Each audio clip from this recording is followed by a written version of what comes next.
vakum AC itu apa sih?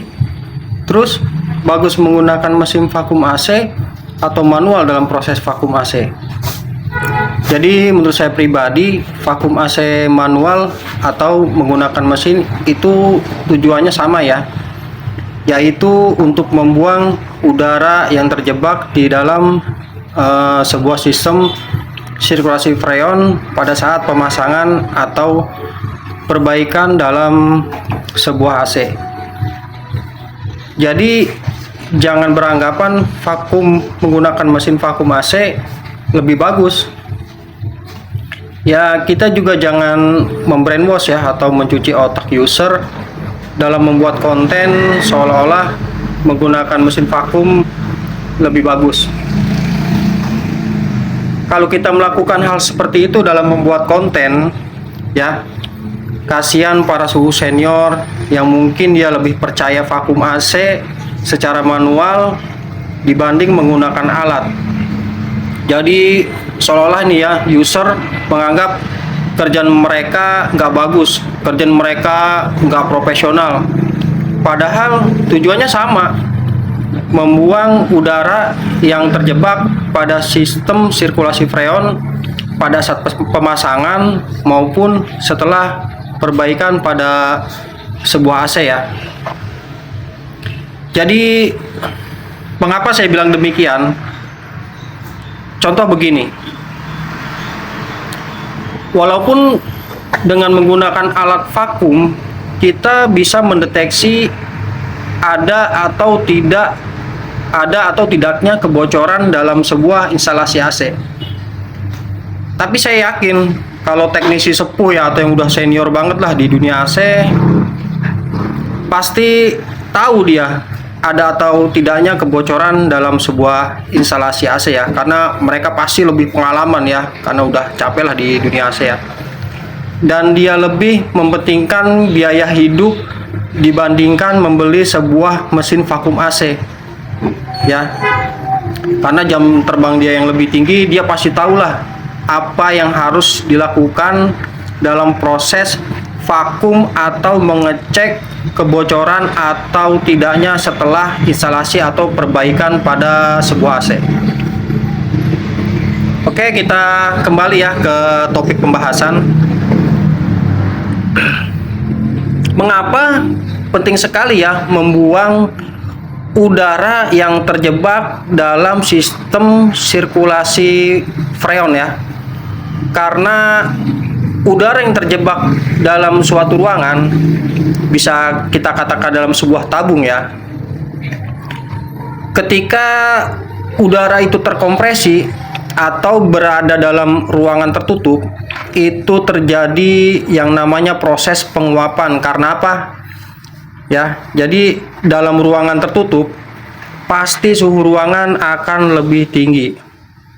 Nah, proses penguapan inilah yang bisa menimbulkan air dalam sebuah sistem sirkulasi freon ya, maupun pada kompresor AC itu sendiri.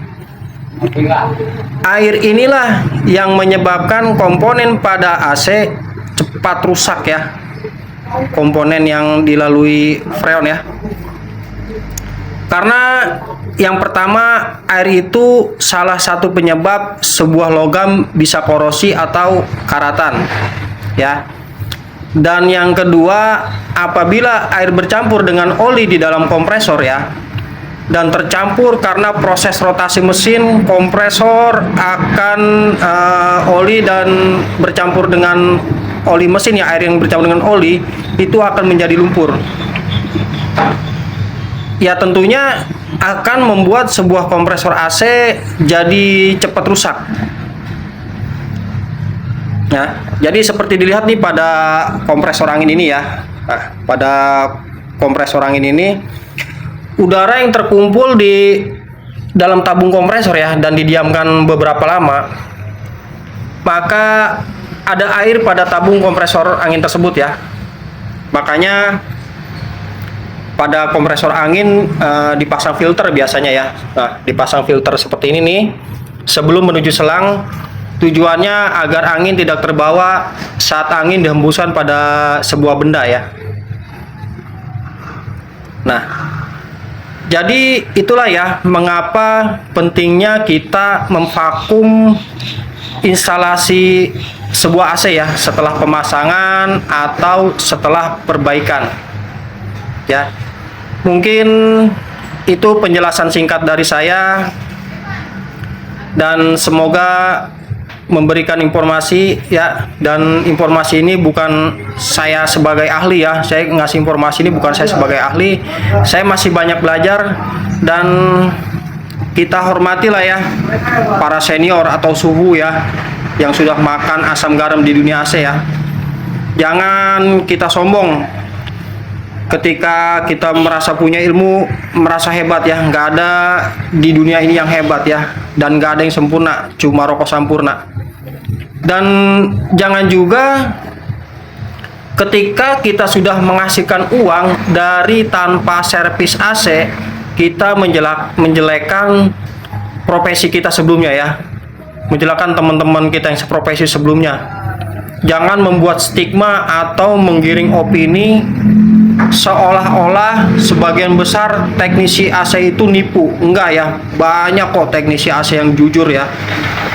Seharusnya kalau memang benar-benar Anda teknisi, pasti Anda pernah mengalami yang namanya tidak selesai dalam sebuah pekerjaan ya, karena ada trouble yang nggak bisa kita selesaikan, yang dianggap user kita tidak becus atau dianggap penipu. Padahal kita sudah rugi tenaga, pikiran, freon isi ulang segala macam dan sebagainya. Ya, jadi jangan membuat opini seolah-olah makan bakso itu nggak sehat. Ya, banyak tukang bakso pakai daging atau yang lainnya ya, atau berbuat curang agar untuk besar ya. Jadi orang nggak mau makan bakso ya. Padahal masih banyak tukang bakso yang pakai daging sapi asli ya. Padahal sakitnya kita bukan karena bakso ya.